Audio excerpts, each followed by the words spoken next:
क्या पता हो सकता है क्या कि उनको मार दी हो, जब इनको नहीं पता है तो मार दी हो। ये लड़की और औरत इतनी गंदी है कि मे भी हो सकता है इन्होंने मर्डर करवाया होगा उस व्यक्ति का। मैं गुमला में रहकर अपनी पढ़ाई के साथ में मोमबत्ती फैक्ट्री में भी काम करने चली जाती थी, लेकिन वहाँ का काम कोरोना की वजह से बंद हो गया, तो रूम में रहती थी छोटा बच्चा के साथ में। ये कि हम कुछ काम करने भी जाते तो कैसे जाते। आज मुन्नी कुमारी खुश है। मेरा नाम है मुन्नी कुमारी, मैं गुमला जिला झारखंड की रहने वाली हूँ। मैं आप लोगों के बीच में कुछ बात शेयर करना चाहती हूँ जिसमें मेरा फ्रॉड हुआ है। माही केयर फाउंडेशन में मैं 2020 में ज्वाइनिंग की थी और मेरा सीनियर थी रानी महली रांची, बड़ा घगरा की रहने वाली है। और जो संस्था के है वो संस्था चलाते थे वो है वंदना उपाध्याय और आशीष रंजन दीक्षित। मुन्नी की तरह हजारों महिलाओं को माही केयर फाउंडेशन ने ठगी का शिकार बनाया। उन्होंने फ्रॉड करने में अपने ऑफिस के मकान मालिक को भी नहीं छोड़ा। मैं कौशल किशोर सिंह बसंती भवन खादगृह रातू रोड का रहने वाला हूँ। बसंती भवन का मालिक हूँ। 2 साल पहले माही केयर फाउंडेशन मेरे यहाँ चल रहा था, उसके मालिक आशीष रंजन दीक्षित मालिक थे। वहाँ एक अपना संस्था चला जिसको माही केयर कहते हैं। 2022 14 अप्रैल को मेरे पास वो आए कि कुछ सामाजिक कार्य के लिए हमको कुछ पैसे की ज़रूरत है, जिसमें आप थोड़ा सा हमको मदद कीजिए। हमको इस तरह से कन्विंस किए। हम समझे जो इनको ज़रूरत है, इसलिए हम 2 लाख रुपया का आश्वासन दिए। 1 लाख नगद पैसा उनको 3 दिन के अंदर हम दिए और 1 लाख का चेक दिए। हमको बोले थे 2-3 महीने के अंदर पैसा वापस कर देंगे, है ना। आवश्यक काम के लिए ले रहे हैं, अपने संस्था में सामाजिक काम के लिए ले रहे हैं। उसके बाद हम वहाँ गए तो उनकी पत्नी हमको आश्वासन दी कि 1 बार में नहीं 2 बार में हम आपको 2 महीने के अंदर पैसा लौटवा देंगे। फिर वो करीब बार गए, 2-4 बार गए। फिर वो कहने लगी ये पैसा मेरे पास आई नहीं, है ना, मेरे पास पैसा नहीं आ रहा है, वो हमको छोड़कर चले गए हैं। करोड़ों की ठगी करने के बाद आशीष रंजन दीक्षित फरार है। वहीं वंदना उपाध्याय आज भी महिलाओं को अपना शिकार बना रही है। लेनदार अक्सर यहाँ तगादा के लिए आते रहते हैं। वंदना उपाध्याय उन्हें किस तरह से धमकाती है वह भी आप इस वीडियो में देखिए। सबसे खास चीज क्या है कि मैडम जो वीमेन कार्ड पहले भी खेली है, जिसमें कि गरीब महिला लोग का शोषण हुआ, और अभी फिर से वही चीज हो रहा है क्या कि हम लोग एफआईआर करेंगे। मतलब सही करने के लिए आओ तो लोग एफआईआर भी करेंगे। अब एफआईआर का धमकी मिल रहा है, ठीक है, एफआईआर का धमकी मिल रहा है। बेवजह नहीं मैडम, मैं ये एलाउ नहीं करूंगी। देखिए आपने एक समाज सेविका पे उंगली उठाया है, आप किस बिहाफ में कह सकते हैं, समाज सेविका इस बिहाफ में आप पहले ऑन कैमरा का ऑफलाइन कीजिए। आप पहले हमसे बात कीजिए ऑफ द कैमरा। नहीं कहा कि आप जिस मूड में बात करना चाहेंगे वैसे ही। हाँ, मैं आप पहले बात करें। आप तो बात करने के मूड में नहीं आए ना। नहीं, आप ऐसे कोई कैमरा से नहीं बात करता है। कैमरा लगा के कोई भी मीडिया नहीं आती है, ये कोई अलाउ नहीं किया गया है। एकदम बात करने। और मैं एसोसिएट में हूँ ही नहीं, तो आप कैसे बात कर सकते हैं? कैसे नहीं आप एसोसिएट में? दुनिया भर का आपका आप इंडियन रोटी बैंक लीजिए, वरदान चैरिटेबल ट्रस्ट लीजिए। बिल्कुल ये वंदना उपाध्याय बिल्कुल मैं हूँ, national vice president and founder Mahi care foundation. कुछ भी लिख दिया जाता है सर, फर्जी है। हाँ, सब कुछ लिख दिया जाता है।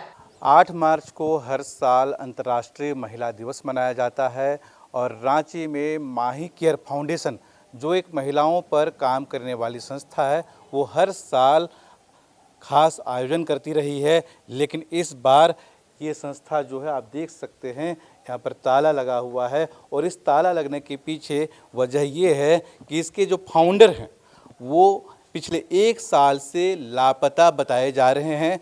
और इस संबंध में हम इस संस्था के जो अभी फाउंडर हैं और जो संबंधित लोग हैं उनसे बात करनी चाहिए, तो उन्होंने कोई भी संतोषजनक जवाब नहीं दिया है। इसके पीछे खास वजह ये बताया जा रहा है कि बीते साल इन्होंने संस्था से जुड़े लाखों महिलाओं से कुछ रुपए, किसी से 300, किसी से 400, किसी से 3000, किसी से 50,000, 1.5 लाख, इस तरह से करीब 1.5 से 2 करोड़ रुपए ठगी करके लापता हो गए हैं या फरार हो गए हैं। और हमारे सामने अभी कुछ यहाँ पर भुक्तभोगी पीड़ित भी हैं जो यहाँ पर आए हुए हैं और मिलने की कोशिश किए हैं। इनसे हम जानेंगे कि ये यहाँ पर किस लिए आए हैं और क्या इनका कहना है। बताएंगे आप कहाँ से आए? जी मैं रांची से ही हूँ, लालपुर चौक से। और एक्चुअली क्या हुआ था कि 8 मार्च 2022 जिस दिन महिला दिवस मनाया जाता है, बात तो होती है महिला सशक्तिकरण की, लेकिन यहाँ पे उल्टा होता है। हुआ क्योंकि ये जो माही केयर फाउंडेशन ट्रस्ट है जो कि आशीष दीक्षित नाम के एक व्यक्ति के द्वारा चलाया जाता है और उनकी पत्नी जो है उन दोनों के द्वारा चलाया जाता है, जिसमें को फाउंडर उनकी पत्नी थी और फाउंडर थे आशीष दीक्षित जी।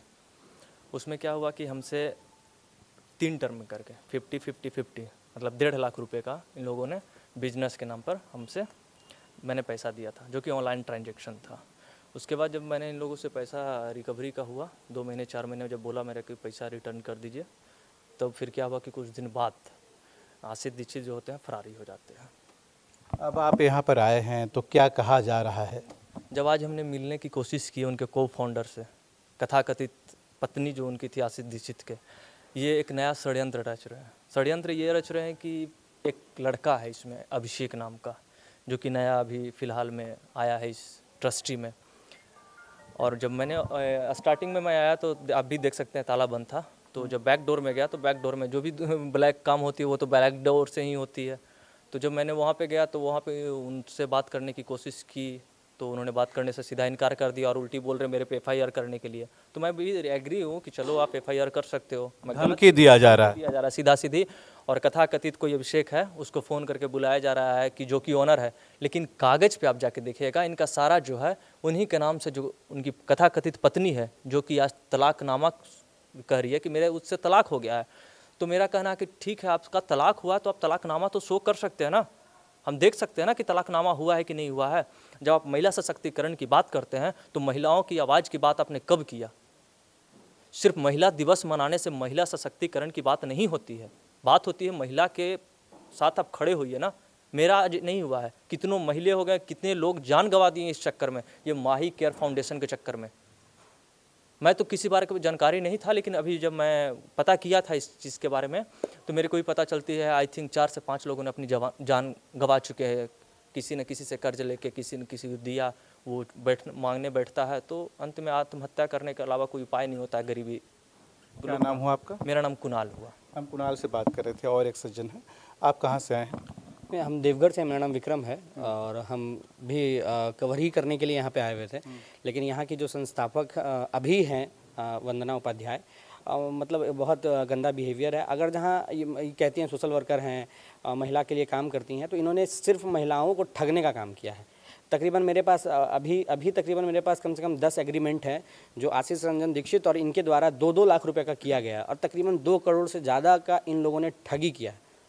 अब बताइए कि अगर ये कहती हैं क्या कि हमको नहीं पता आशीष रंजन दीक्षित कहाँ है, इनका शादी हुआ होगा तो ससुराल तो होगा, उसके भी तो पेरेंट्स होंगे, या फिर क्या पता हो सकता है क्या कि उनको मार दी हो, जब इनको नहीं पता है तो मार दी हो। ये लड़की और औरत इतनी गंदी है कि मे भी हो सकता है इन्होंने मर्डर करवाया होगा उस व्यक्ति का, ये भी हो सकता है, कोई दो राय नहीं है इसके लिए। तो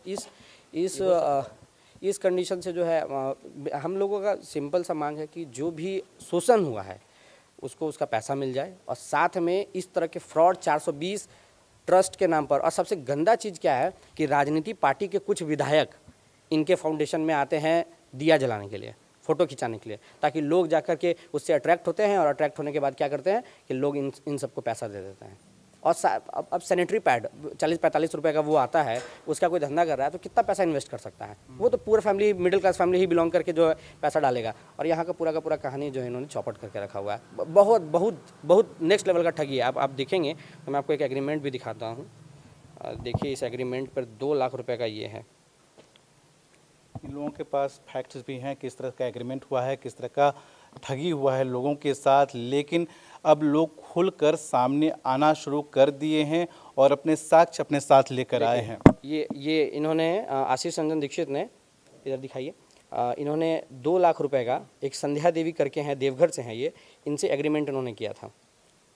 और इसी तरीके से तकरीबन 20 लोगों से इन्होंने पैसा लिया है, 20 से ज़्यादा ही होगा, अभी एवरेज मेरे पास 20 एग्रीमेंट मेरे पास ऐसा आया है जैसे कि इन्होंने 420 का काम किया है। और झारखंड में राजधानी में ऐसा हो रहा है और सरकार को भी नहीं पता है इस चीज़ को, ये बहुत बड़ी बात है। शासन में बैठे हुए विधायक लोग जो हैं वो भी आकर के इनके कहीं ना कहीं ये भी लगता है क्या कि उन्हीं के सानिध्य में ये सब काम हो रहा है। आप देख सकते हैं कि लोग यहाँ पर आए हुए हैं और यहाँ पर लोग चाह रहे हैं कि उनका जो पैसा है वो वापस हो जाए और इसी मकसद से लोग आ रहे हैं, लेकिन इनके साथ अच्छा व्यवहार नहीं किया जा रहा है, उन्हें बाहर रहने के लिए कहा जाए और ये लोग बाहर हैं अभी और कब तक रहेंगे ये पता नहीं है। लेकिन अगर आपका भी अगर इस तरह का ठगी हुआ है किसी भी संस्था से तो खुलकर सामने आएँ और बताएं ताकि हम आपकी आवाज़ सरकार तक पहुंचा सकें और भ्रष्टाचार पर रोक लगाया जा सके।